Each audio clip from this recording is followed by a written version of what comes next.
오늘 이야기는 끝까지 듣고 나면 아마 쉽게 잊히지 않을 겁니다. 오늘 이야기가 여러분 마음에 잠시라도 머문다면 좋아요와 응원으로 함께 해주세요. 기옥분 씨는 오늘도 새벽 5시에 일어났어요. 허리가 아파서 일어날 때마다 소리가 났지만 소리 내지 않으려 애썼어요. 며느리가 싫어하거든요. 늙은이 신음소리. 부엌으로 나가서 찬물에 손을 씻고 냉장고 문을 열었어요. 어제 남은 김치고 밥 한 공기. 그렇게 혼자 밥을 먹었어요. 아들 내외는 아직 자고 있었고 손주는 학원 간다고 어젯밤에 집을 나갔어요. 이옥분 씨는 그릇을 설거지하고 거실 구석에 앉아 창밖을 봤어요. 70대 노인, 시골. 이옥분 회장의 10년 복수극. 이옥분 씨는 오늘도 새벽 5시에 일어났어요. 허리가 아파서 일어날 때마다 소리가 났지만 소리 내지 않으려 애썼어요. 며느리가 싫어하거든요. 늙은이 신음소리를요. 부엌으로 나가서 찬물에 손을 씻고 냉장고 문을 열었어요. 어제 남은 김치국과 밥 한 공기. 그렇게 혼자 밥을 먹었어요. 아들 내외는 아직 자고 있었고 손주는 학원 간다고 어젯밤에 집을 나갔어요. 이옥분 씨는 그릇을 설거지하고 거실 구석에 앉아 창밖을 봤어요. 70대 노인, 시골에서 올라와 아들 집에 얹혀 사는 사람.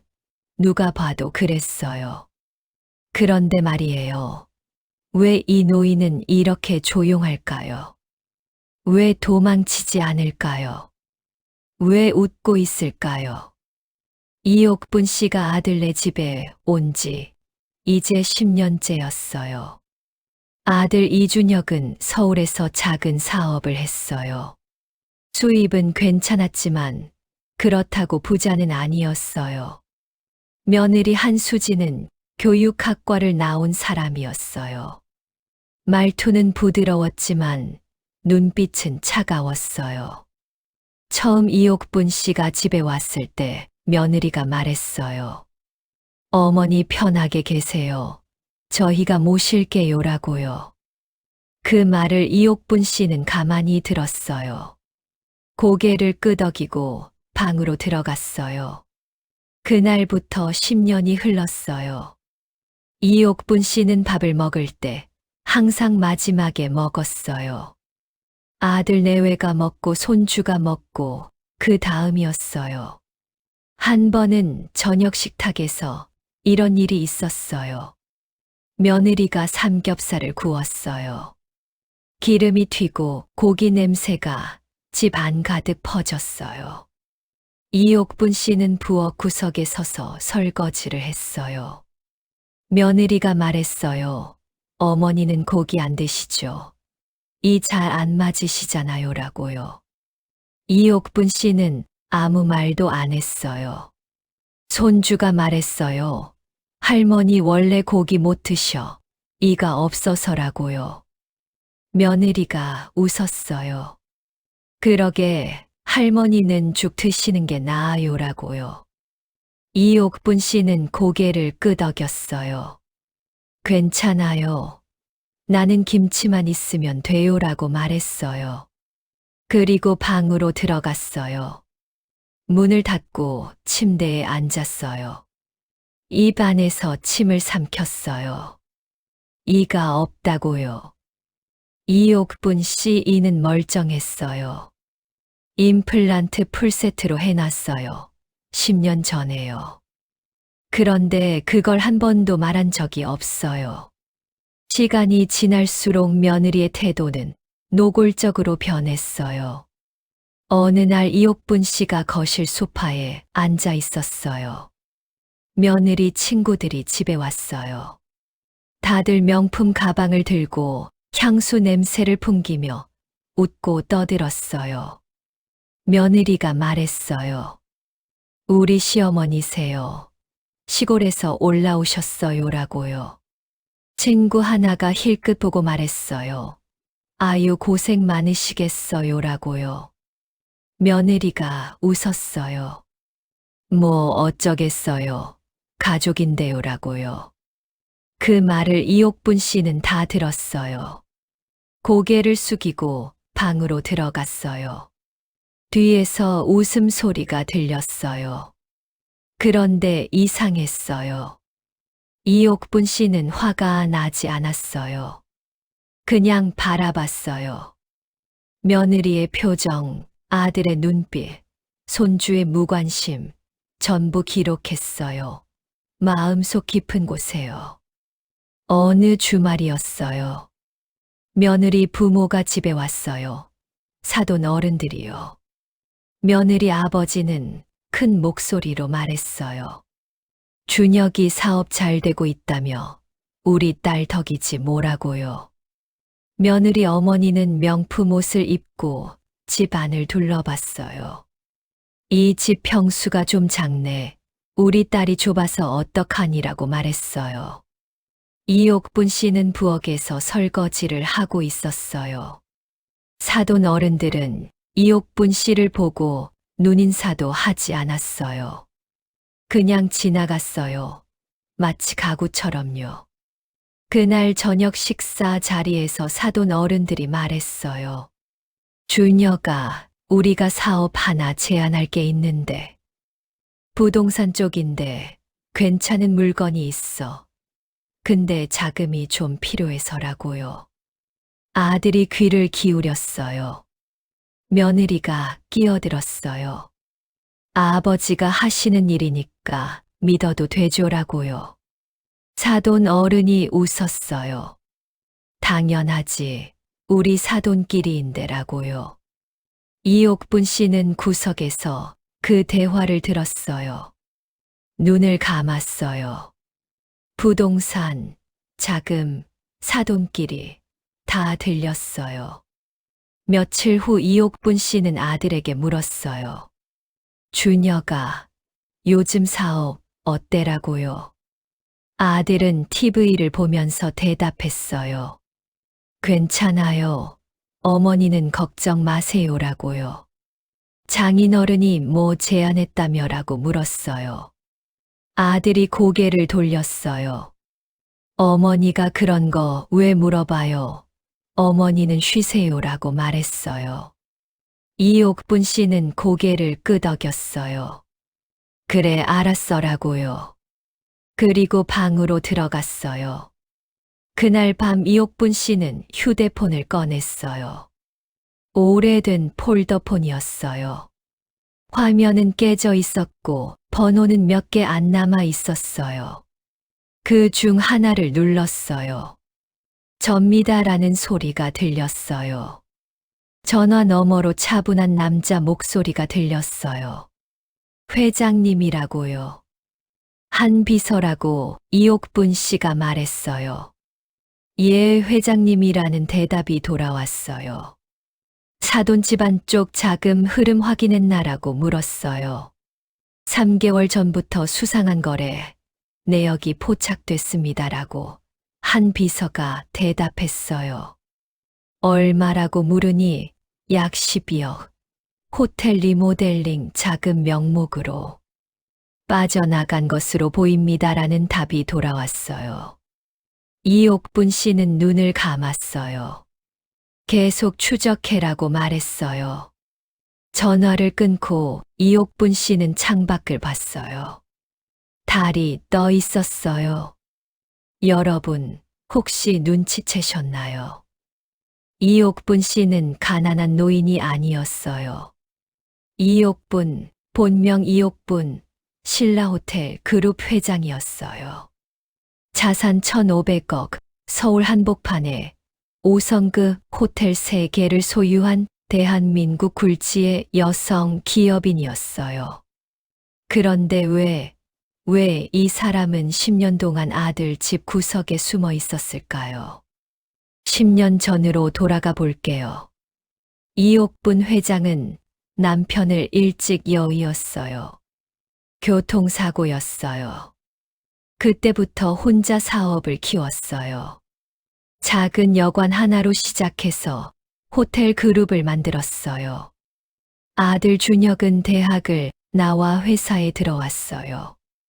이옥분 회장은 아들에게 말했어요. 밑에서부터 배워라. 이 자리는 노력 없이 앉는 자리가 아니다라고요.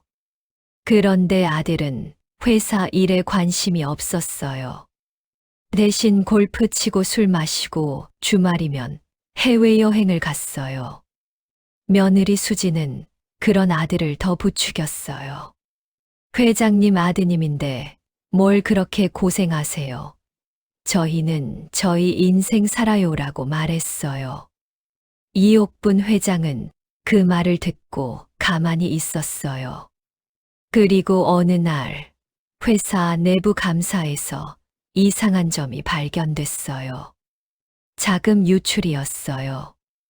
누군가 회사 돈을 빼돌리고 있었어요. 액수는 작았어요. 하지만 점점 커지고 있었어요. 이옥분 회장은 한 비서를 불렀어요. 내부에 배신자가 있어라고 말했어요. 찾아내겠습니다라는 대답에 천천히 해. 급하게 움직이면 꼬리를 자른다라고 말했어요. 그리고 이옥분 회장은 결심했어요. 내가 사라지겠어라고요. 한 비서가 놀라서 물었어요. 회장님이라고요. 내가 회사에서 손을 떼고 아들에게 일을 맡긴다고 선언할 거야. 그렇게 해야 숨어있던 놈들이 움직인다라고 말했어요. 이옥분 회장은 그날부터 계획을 짰어요. 회사 경영권은 명목상 아들에게 넘기고 자신은 시골로 내려간다고 발표했어요. 언론은 신라호텔 그룹 세대 교체라고 보도했어요. 그런데 진짜는 따로 있었어요. 이옥분 회장은 시골로 가지 않았어요. 대신 아들의 집으로 갔어요. 가난한 노인처럼 꾸미고 말투를 바꾸고 허리를 굽혔어요. 그리고 10년을 숨어 지냈어요. 왜냐고요? 이옥분 회장은 알았어요. 배신자는 한 명이 아니라는 걸요. 그리고 그 배신자 중 일부는 며느리, 집안과 연결되어 있다는 걸요. 더 충격적인 건 아들조차 시험 대상이었다는 거예요. 이옥분 회장은 차가운 사람이었어요. 그러나 모성애만큼은 끝까지 남아 있었어요. 그래서 마지막 기회를 줬어요. 아들이 스스로 정신 차리기를, 며느리가 본심을 드러내기를, 그리고 배신자들이 모두 모이기를 기다렸어요. 10년이 흐르는 동안 이옥분 회장은 모든 걸 기록했어요. 며느리가 자신을 무시하는 말 한마디 한마디, 사돈 집안이 아들에게 접근하는 방식, 회사 내부에서 빠져나가는 자금 흐름, 그리고 아들이 어머니를 외면하는 순간들, 모두요. 어느 날 며느리가 폭발했어요. 이옥분 씨가 거실 소파에 앉아 있었어요. 며느리가 퇴근하고 들어왔어요. 기분이 안 좋았나 봐요. 어머니 오늘 설거지 안 하셨어요라고 물었어요. 이옥분 씨가 아까 했는데라고 말하니 그릇이 찬장에 그대로 있잖아요라고 했어요. 아, 미안해요. 깜빡했어요라고 말했어요.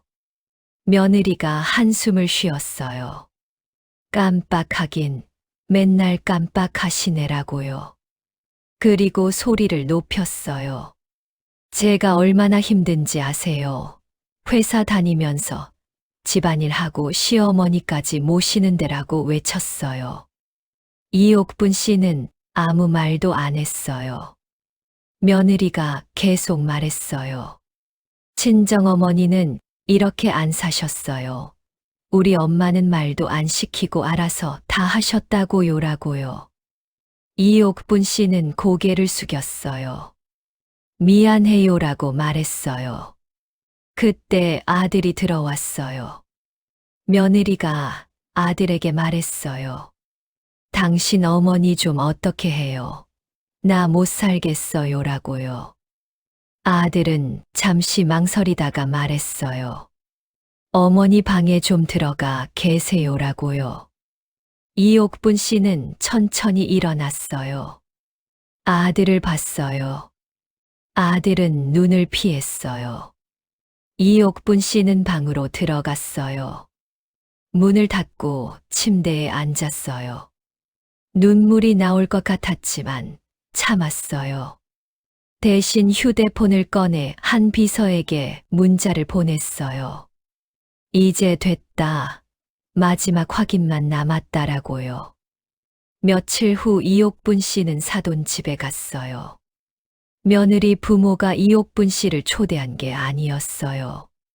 며느리가 어머니 심부름을 시켰어요. 어머니 친정에 좀 다녀오세요. 엄마가 밑반찬 좀 갖다 달래요라고요. 이옥분 씨는 고개를 끄덕이고 집을 나섰어요. 사돈 집은 강남 아파트였어요. 넓고 화려했어요. 며느리 어머니가 문을 열었어요. 어머니 오셨어요. 어서 들어와요라고 말했어요. 말투는 정중했지만 표정은 차가웠어요. 이옥분 씨는 안으로 들어갔어요. 며느리 아버지가 거실에 앉아 신문을 보다가 이옥분 씨를 봤어요. 눈인사만 하고 다시 신문을 봤어요. 며느리 어머니가 말했어요. 어머니, 차 한잔 하고 가세요라고요. 아니에요. 바빠서요라고 했지만 억지로 앉혔어요. 그리고 며느리 어머니가 본심을 드러냈어요. 어머니, 우리 준혁이 요즘 사업이 좀 힘들다던데라고 말했어요. 그래요라고 대답하니 네. 그래서 저희가 좀 도와주려고 하는데 어머니 생각은 어떠세요라고 물었어요. 이옥분 씨는 차를 마셨어요. 저는 잘 모르겠어요라고 말했어요. 며느리 아버지가 신문을 내렸어요. 뭘 모르겠어요. 가족인데 서로 도와야죠라고 말했어요. 그건 그렇죠라고 대답했어요. 우리가 좋은 물건 하나 알고 있어요. 근데 자금이 필요하거든요라고 말했어요. 얼마나요라고 물으니 한 20억이라는 답이 돌아왔어요. 이옥분 씨는 눈을 깜빡였어요. 며느리 어머니가 말했어요. 어머니 시골에 땅 좀 있으시잖아요. 그거 팔면 되지 않을까요라고요. 이옥분 씨는 고개를 저었어요. 저는 땅 없어요라고 말했어요. 며느리 아버지가 짜증을 냈어요. 뭐가 없어요. 준혁이한테 들었어요. 어머니, 고향에 땅 좀 있다고라고 말했어요. 아니에요. 그건 친척 땅이에요라고 대답했어요. 며느리 어머니가 웃었어요. 차가운 웃음이었어요. 그럼 어머니는 아들 도와줄 생각 없으세요라고 물었어요. 이옥분 씨는 차를 다 마시고 일어났어요. 생각해 볼게요라고 말하고 집을 나왔어요. 그날 저녁 이옥분 씨는 한 비서에게 전화했어요.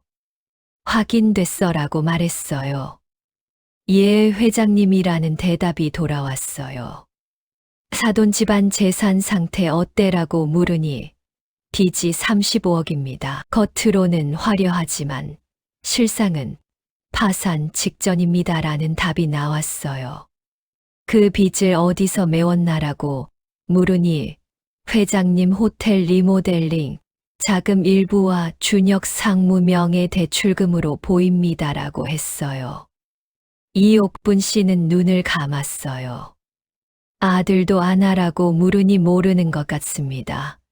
사돈 측에서 투자 명목으로 접근한 것으로 보입니다라는 대답이 돌아왔어요.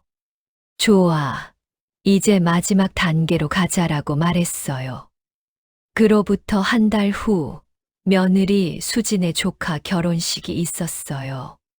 장소는 신라호텔 그랑볼룸이었어요. 이옥분 회장이 소유한 호텔이었어요. 물론 며느리는 몰랐어요. 며느리는 신이 나서 말했어요. 어머니도 같이 가요. 우리 조카 신라호텔에서 결혼식 해요라고요. 이옥분 씨는 고개를 저었어요. 난 괜찮아라고요. 에이 가셔야죠. 친척들도 보고라며 억지로 끌려갔어요. 결혼식 날 이옥분 씨는 구석 자리에 앉았어요. 허름한 옷차림, 짧은 머리, 굽은 허리, 아무도 그녀를 알아보지 못했어요. 며느리는 친척들과 인사하며 웃고 떠들었어요. 사돈 가족도 화려한 옷을 입고 자랑스럽게 돌아다녔어요. 식이 시작됐어요. 신랑 신부가 입장하고 주례가 말을 했어요. 그때 갑자기 조명이 꺼졌어요. 사람들이 웅성거렸어요. 왜 그래? 불이 나간가라는 소리가 들렸어요. 그리고 무대 위 대형 스크린에 영상이 떴어요. 화면에는 문서가 가득했어요.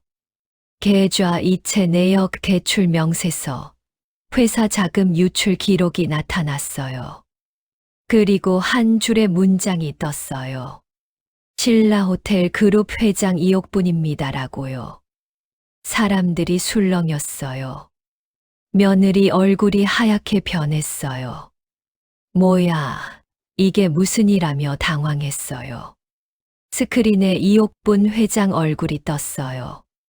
10년 전 사진, 단정한 정장, 차가운 눈빛, 그리고 옆에 지금의 이옥분 씨 사진이 떴어요.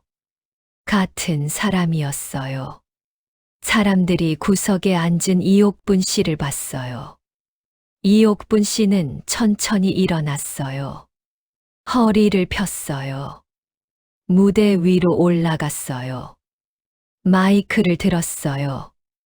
목소리가 달랐어요. 차갑고 단호했어요. 안녕하세요.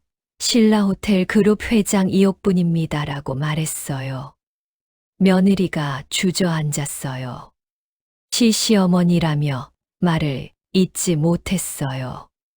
이옥분 회장은 며느리를 봤어요. 10년 동안 참 재미있었어요.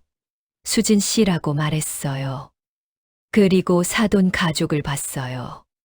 사돈 어른, 제 호텔 리모델링 자금으로 빚 갚으신 거 제가 다 알고 있어요라고 말했어요.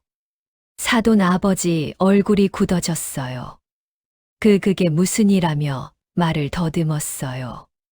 증거는 다 확보했어요. 12억 횡령죄로 내일 고소 들어갑니다라고 말했어요. 며느리 어머니가 소리쳤어요. 이게 무슨 짓이에요? 결혼식 날에라고요. 이옥분 회장은 웃지 않았어요. 제 호텔에서 제 돈으로 치르는 결혼식이에요. 이 정도 무대는 제공해 드려야죠라고 말했어요. 그리고 아들을 봤어요. 준혁은 멍하니 서 있었어요. 엄마라고 불렀어요. 준혁아라고 이옥분 회장이 대답했어요. 목소리가 처음으로 떨렸어요. 10년 동안 엄마가 내 옆에 있었어. 그런데 넌 한 번도 엄마를 안 봤어라고 말했어요. 아들이 무릎을 꿇었어요. 엄마, 나는 몰랐어요라고 울먹였어요. 몰랐어, 정말 몰랐어. 아니면 보고 싶지 않았어라고 물었어요. 아들은 대답하지 못했어요. 그냥 울었어요. 이옥분 회장은 아들을 보다가 고개를 돌렸어요. 한 비서라고 불렀어요. 예, 회장님이라는 대답이 뒤에서 들렸어요. 사돈 가족 재산 압류 절차 진행하고 회사 복귀 준비해라고 말했어요. 이옥분 회장은 마이크를 내려놓고 무대에서 내려왔어요. 사람들은 아무도 말하지 못했어요. 그냥 지켜봤어요. 결혼식은 그렇게 끝났어요. 며느리는 친정 부모를 부여잡고 울었어요. 사돈 가족은 경찰에 연행됐어요. 아들은 호텔 로비에 주저앉아 있었어요. 이옥분 회장은 아들 앞을 지나쳤어요. 엄마라고 아들이 불렀어요. 이옥분 회장은 멈추지 않았어요. 엄마라고 아들이 소리쳤어요. 이옥분 회장이 멈췄어요. 돌아보지 않고 말했어요. 준혁아, 이제 내가 선택해라고요. 뭐료라고 아들이 물었어요. 도망칠 거야, 아니면 다시 시작할 거야 라고 말했어요. 아들은 대답하지 못했어요. 이옥분 회장은 천천히 걸어갔어요. 그날 밤 이옥분 회장은 회장실로 돌아갔어요. 10년 만이었어요. 책상은 그대로였어요. 먼지만 쌓여 있었어요. 창밖을 봤어요. 서울 야경이 펼쳐져 있었어요. 한 비서가 들어왔어요. 회장님 언론 대응 어떻게 하시겠습니까? 라고 물었어요. 필요 없어라고 대답했어요. 그럼 준혁 상무는 이라고 물으니 이옥분 회장은 눈을 감았어요. 지켜봐라고 말했어요. 내가 할 수 있는 건 다 했어. 이제 아이가 선택할 차례야 라고 말했어요. 한 비서는 더 이상 묻지 않았어요. 그로부터 3개월이 지났어요. 이옥분 회장은 회사로 복귀했어요. 언론은 10년 만에 복귀라고 보도했어요. 사돈 가족은 전 재산을 몰수당했어요. 며느리 수지는 이혼을 요구했지만 아들 준혁이 거부했어요. 대신 준혁은 회사를 나왔어요. 직책도 주식도 모두 반납하고 집도 나갔어요. 그리고 작은 식당에 취직했어요. 설거지부터 시작했어요. 6개월 후 이옥분 회장에게 보고가 들어왔어요. 준혁 상무가 식당에서 주방 보조로 일하고 있습니다라고요. 그래라고 대답했어요. 연락하시겠습니까? 라고 물으니 아니라고 말했어요. 계속 지켜봐라고 말했어요. 1년이 지났어요.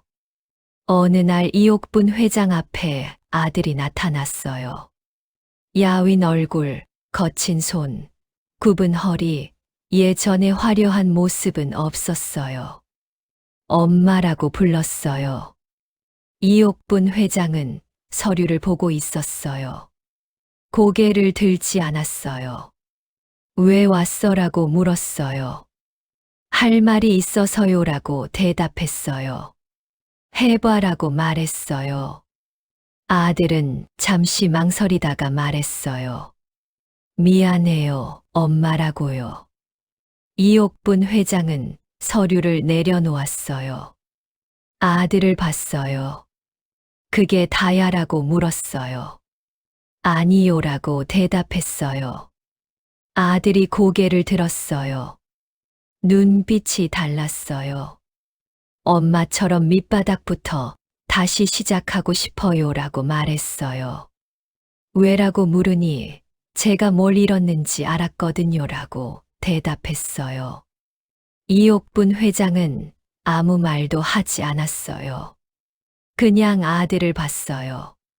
아들이 말했어요. 엄마가 10년 동안 제 옆에 계셨는데 저는 한 번도 엄마를 안 봤어요. 그게 제일 후회돼요라고요. 이옥분 회장은 눈을 감았어요. 준혁아라고 불렀어요. 예라고 대답했어요. 넌 이제 혼자야라고 말했어요. 알아요라고 대답했어요. 회사도 돈도 엄마 것이야라고 말하니 알아요라고 대답했어요. 그래도 할 거야라고 물으니 아들은 고개를 끄덕였어요. 예, 이번엔 제 힘으로 하고 싶어요라고 말했어요. 이옥분 회장은 한참을 아들을 봤어요. 그리고 말했어요. 좋아, 대신 다시는 엄마 찾아오지 말라고요. 얘라고 아들이 놀라서 말했어요. 내가 성공하든 실패하든 엄마한테 오지 마. 그게 진짜 혼자 가는 거야라고 말했어요. 아들은 눈물을 흘렸어요. 알겠습니다라고 대답했어요. 그리고 돌아섰어요. 문을 열고 나가려는데 이옥분 회장이 말했어요. 준혁아라고요. 예라고 대답했어요. 밥은 먹고 다녀라고 말했어요. 아들은 잠시 멈췄어요. 대답하지 않고 문을 닫았어요. 그날 저녁 이옥분 회장은 혼자 집에 앉아 있었어요. 텅 빈 거실, 텔레비전도 켜지 않았어요. 그냥 앉아 있었어요. 문득 10년 전 아들 집 구석에 앉아 있던 자신이 떠올랐어요. 그때도 이렇게 조용했어요. 차이가 있다면 그때는 참았고 지금은 이겼다는 것이었어요. 그런데 왜 이렇게 허전할까요? 2년이 지났어요. 아들 준혁은 작은 식당을 차렸어요. 혼자 주방을 맡았어요. 장사는 잘 됐어요. 손님들이 맛있다고 했어요. 어느 날 손님 하나가 물었어요. 사장님 혹시 신라호텔 출신이세요? 손맛이 거기랑 비슷한데라고요. 준혁은 웃었어요. 아니요. 그냥 엄마한테 배웠어요라고 대답했어요. 어머니가 요리사셨어요라고 물으니 아니요. 그냥 엄마예요라고 말했어요. 손님은 고개를 끄덕이고 밥을 먹었어요. 그날 밤 준혁은 가게 문을 닫고 설거지를 했어요. 손이 거칠어졌어요. 예전 골프채 잡던 손이 아니었어요. 그런데 이상했어요. 마음이 편했어요. 10년 전 회사 다닐 때보다 지금이 더 편했어요. 설거지를 다 하고 앞치마를 벗었어요. 밖으로 나왔어요. 거리에 사람들이 걸어 다녔어요. 준혁은 그 사람들 사이를 걸었어요. 문득 엄마가 보고 싶었어요. 휴대폰을 꺼냈어요. 엄마 번호를 봤어요. 손가락이 통화 버튼 위에 머물렀어요. 그런데 누르지 못했어요. 엄마 말이 떠올랐어요. 다시는 엄마 찾아오지 말라는 말이요. 준혁은 휴대폰을 주머니에 넣었어요. 그리고 걸었어요. 한편 이옥분 회장은 회사를 운영했어요. 예전처럼 차갑고 단호했어요. 임원들은 떨었어요. 그런데 가끔 회장실 창가에 서서 먼 곳을 바라보는 이옥분 회장을 봤어요. 한 비서가 조심스럽게 물었어요. 회장님 준혁 상무 식당 잘 되고 있다고 합니다라고요. 이옥분 회장은 고개를 끄덕였어요. 그래라고 대답했어요. 연락하시겠습니까라고 물으니 아니라고 말했어요. 그 애는 이제 내가 아니라 스스로한테 증명해야 해. 사람을 보는 눈을이라고 말했어요. 한 비서는 더 이상 묻지 않았어요. 5년이 지났어요. 준혁의 식당은 이제 6개가 됐어요. 작지만 탄탄했어요. 언론에서 인터뷰 요청이 왔어요. 신라호텔 그룹 이옥분 회장 아드님이시죠라고 물었어요. 준혁은 웃었어요. 저는 그냥 식당 사장 이준혁입니다라고 대답했어요. 어머니와는 연락하시나요라고 물으니 아니요라고 대답했어요. 왜요라고 묻자 제가 아직 엄마 앞에 설 자격이 없어서요라고 말했어요. 기자가 물었어요. 언제쯤 자격이 생길까요라고요. 준혁은 창밖을 봤어요. 모르겠어요. 어쩌면 평생 못 갈 수도 있죠라고 대답했어요. 그날 기사가 났어요. 이옥분 회장은 그 기사를 봤어요. 아들 사진이 실려 있었어요. 많이 늙었어요. 머리에 흰머리가 보였어요. 이옥분 회장은 사진을 오래 봤어요. 그리고 창밖을 봤어요. 눈물이 날 것 같았지만 참았어요. 대신 한 비서에게 말했어요. 저 식당 단골 좀 만들어줘. 조용히 아무도 모르게라고요. 한 비서는 웃었어요. 알겠습니다. 회장님이라고 대답했어요. 6년째 되던 해, 준혁은 어느 날 손님 하나를 받았어요. 70대 노인이었어요. 혼자 왔어요. 말수가 적었어요. 주문은 된장찌개 하나였어요. 준혁은 직접 끓여서 내왔어요. 노인은 천천히 먹었어요. 다 먹고 일어나는데 준혁에게 말했어요. 맛있었어요라고요. 감사합니다라고 대답했어요. 어머니 잘 계시죠라고 노인이 물었어요. 준혁은 깜짝 놀랐어요. 노인을 봤어요. 그런데 노인은 이미 나가고 있었어요. 준혁은 따라 나갔어요. 잠깐만요라고 불렀어요. 그런데 노인은 없었어요. 사라졌어요. 준혁은 한참을 거리를 둘러봤어요. 그런데 찾을 수 없었어요. 그날 밤 준혁은 엄마를 떠올렸어요. 어렴풋이 기억이 났어요. 10년 전 엄마가 자기 집에 왔을 때 그 모습, 그리고 오늘 식당에 온 노인, 뭔가 비슷했어요.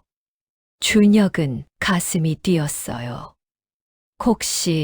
혹시 엄마였을까라고 생각했어요. 아니야, 엄마는 그럴 리 없어라고 자신에게 말했어요. 그런데 가슴은 계속 뛰었어요. 다음 날부터 준혁은 매일 가게 문을 지켰어요. 혹시 그 노인이 다시 올까 봐서요. 그런데 오지 않았어요. 1주일, 2주일, 한 달 오지 않았어요. 준혁은 포기했어요. 그냥 착각이었구나라고 생각했어요. 7년이 지났어요. 준혁은 이제 40이 넘었어요. 식당은 10개가 됐어요. 직원은 50명이었어요. 작은 기업이 됐어요. 그런데 준혁은 확장하지 않았어요. 대신 직원들을 잘 챙겼어요. 월급도 많이 줬어요. 복지도 좋았어요. 어느 날 직원 하나가 물었어요. 사장님 왜 이렇게 우리한테 잘해주세요라고요. 준혁은 웃었어요. 내가 예전에 사람을 못 봤거든. 이제는 보고 싶어서라고 대답했어요. 직원은 무슨 말인지 몰랐지만 고개를 끄덕였어요. 그해 겨울 이옥분 회장이 쓰러졌어요. 과로였어요. 병원에 입원했어요. 한 비서가 준혁에게 연락했어요. 준혁 상무회장님이라고 말했어요. 준혁은 전화를 받자마자 병원으로 달려갔어요. 중환자실 앞 한 비서가 기다리고 있었어요. 어떻게 됐어요라고 물으니 괜찮습니다. 과로인데 많이 회복하셨어요라고 대답했어요. 준혁은 안도했어요. 들어가 봐도 돼요라고 물으니 한 비서가 고개를 저었어요. 회장님이 안 된다고 하셨습니다. 아직 때가 아니라고라는 대답이 돌아왔어요. 준혁은 멍하니 섰어요. 그럼이라고 말하려는데 돌아가세요. 제가 연락드리겠습니다라고 한 비서가 말했어요. 준혁은 중환자실 문을 봤어요. 그 안에 엄마가 있었어요. 7년 만에 가까이 왔는데 볼 수 없었어요. 준혁은 고개를 숙였어요. 그리고 돌아섰어요. 복도를 걷는데 뒤에서 목소리가 들렸어요. 준혁 아라고요. 준혁은 멈췄어요. 돌아봤어요. 병실 문이 열려 있었어요. 이옥분 회장이 침대에 앉아 있었어요. 많이 야위었어요. 준혁은 천천히 다가갔어요. 엄마라고 불렀어요. 이옥분 회장은 아들을 봤어요. 많이 늙었구나라고 말했어요. 엄마도요라고 대답했어요. 둘은 한참을 서로를 봤어요. 이옥분 회장이 말했어요. 식당 잘 된다며라고요. 예라고 대답했어요. 직원들한테 잘한다며라고 말하니 예라고 대답했어요. 왜라고 물었어요. 준혁은 대답했어요. 엄마한테 배웠어요. 사람 보는 눈요라고요. 이옥분 회장은 웃지 않았어요. 그래라고만 말했어요. 준혁이 물었어요. 엄마 저 이제 와도 돼요라고요. 이옥분 회장은 오랫동안 대답하지 않았어요. 그러다가 말했어요. 한 번만, 밥 한 번만 같이 먹자라고요. 준혁은 고개를 끄덕였어요. 며칠 후 이옥분 회장은 퇴원했어요. 준혁의 식당으로 갔어요. 저녁 시간이었어요. 손님은 없었어요. 준혁이 직접 요리했어요. 된장찌개, 김치, 밥 단출했어요. 둘은 마주 앉았어요. 이옥분 회장은 숟가락을 들었어요. 천천히 먹었어요. 준혁은 엄마를 봤어요. 이옥분 회장이 말했어요. 맛있다라고요. 감사합니다라고 대답했어요. 7년 전에도 왔었어라고 말했어요. 준혁은 깜짝 놀랐어요. 역시 엄마였어요라고 물으니 응이라고 대답했어요. 왜 말 안 하셨어요라고 물으니 이옥분 회장은 밥을 먹었어요. 그때는 아직이었어. 내가 사람을 보는 눈이라고 말했어요. 준혁은 고개를 숙였어요. 지금은요라고 물으니 이옥분 회장은 아들을 봤어요. 지금은 됐어라고 말했어요. 준혁은 눈물이 났어요. 엄마 미안해요. 10년 동안 엄마를 못 봐서요라고 말했어요. 이옥분 회장은 고개를 저었어요. 그건 엄마 선택이었어라고 말했어요. 그래도라고 말하려는데 준혁아라고 불렀어요. 예라고 대답했어요. 사람은 겉모습으로 판단받아. 그게 세상이야라고 말했어요. 이옥분 회장은 밥을 다 먹고 숟가락을 내려놓았어요. 그런데 말이야, 사랑은 끝까지 숨겨져 있어라고 말했어요. 준혁은 고개를 들었어요. 엄마를 봤어요. 이옥분 회장은 웃지 않았어요. 그냥 아들을 봤어요. 엄마는 한 번도 널 사랑하지 않은 적 없어라고 말했어요. 준혁은 울었어요. 소리 내지 않고요. 이옥분 회장은 아들의 손을 잡았어요. 거칠어진 손이었어요. 이제 괜찮아라고 말했어요. 그날 밤 이옥분 회장은 집으로 돌아갔어요. 창밖을 봤어요. 별이 떠 있었어요. 한 비서가 물었어요. 회장님, 이제 준혁 상무를 회사로 부르시겠습니까? 라고요. 이옥분 회장은 고개를 저었어요. 아니, 그 애는 이제 자기 길을 찾았어. 회사는 내가 할게. 죽을 때까지라고 말했어요. 한 비서는 더 이상 묻지 않았어요. 이옥분 회장은 별을 봤어요. 조용히 웃었어요. 처음으로요. 사람들은 겉모습만 봐요.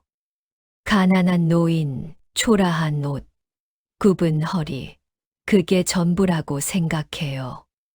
그런데 진짜는 숨겨져 있어요. 10년을 참은 인내, 1,500억의 무게, 끝까지 남은 사랑이요. 이옥분 회장은 모든 걸 되찾았지만 웃지 않았어요. 대신 아들과 밥을 먹었어요. 그게 가장 큰 복수였어요. 사람을 보는 눈, 그걸 아들이 배웠으니까요. 여러분은 오늘 누구를 봤나요? 겉모습만 봤나요?